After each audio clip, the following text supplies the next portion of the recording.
One small step for man, one giant leap for mankind.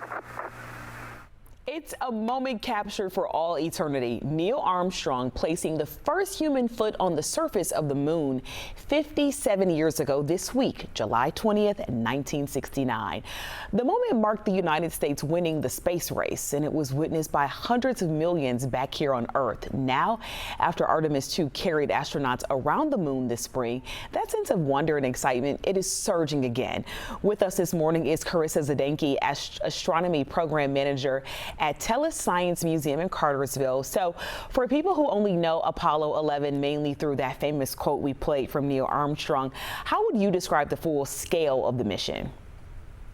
Well, so Apollo 11 really set the stage. This was the first time we had ever been onto the moon.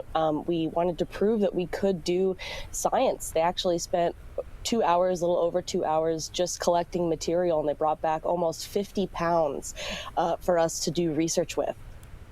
And so take us back to July 20th, 1969. Why did this moment bring so much of the world to a standstill? Again, it was just something we had never really done before. Like you said, hundreds of millions of people were able to watch this. And like my dad was one of those as a kid. It was just something completely brand new, something we didn't think we could have done. And so tell us, did Apollo change how humanity viewed Earth as much as it changed how we view the moon? Kind of. It was more so, but one of the things that we discovered on this mission was we learned more about our own solar system. So it actually took us beyond just the moon, beyond the Earth, just our entire solar neighborhood, a little bit more about the history of it. And so when you think about Artemis 2, you know, huge. We all watched it so closely when it carried astronauts around the moon this spring. Do you think that, you know, does it feel like sort of the beginning of a new Apollo style era?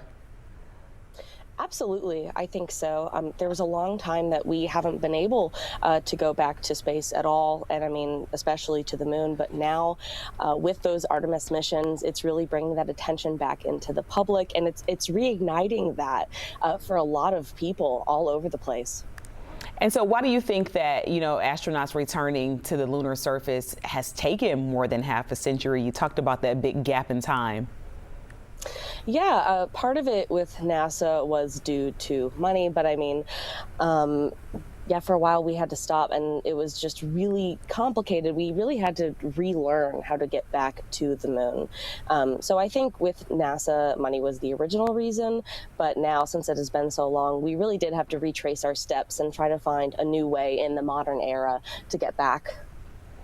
And so when you think about Apollo, even in your field of work, sort of what comes to mind for you?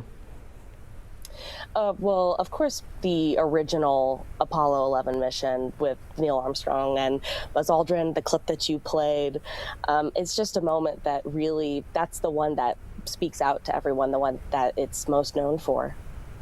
And tell us about this one piece of the experiment that's still left behind when talking about the laser reflectors. What's the importance of that work that still remains? With the laser reflectors, I'm not much of an expert on that, but they did a lot of geology related science. Actually, we're still studying those rocks that they brought back then. They're planning to bring more back with the Artemis missions. So there's just a lot that we can study and learn.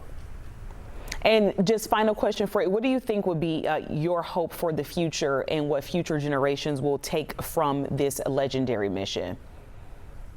Apollo 11 specifically? Yes. Okay. I guess my hope for the future is that people don't, of course, that they don't forget it going into the Artemis missions. It is something completely new with Artemis, but it was built on the foundation of Apollo 11, and that people really remember that it was Apollo 11 that set the stage for everything that we're able to do now. Awesome. Karisa Zdansky, we thank you so much for joining us today, and we hope to see you again soon.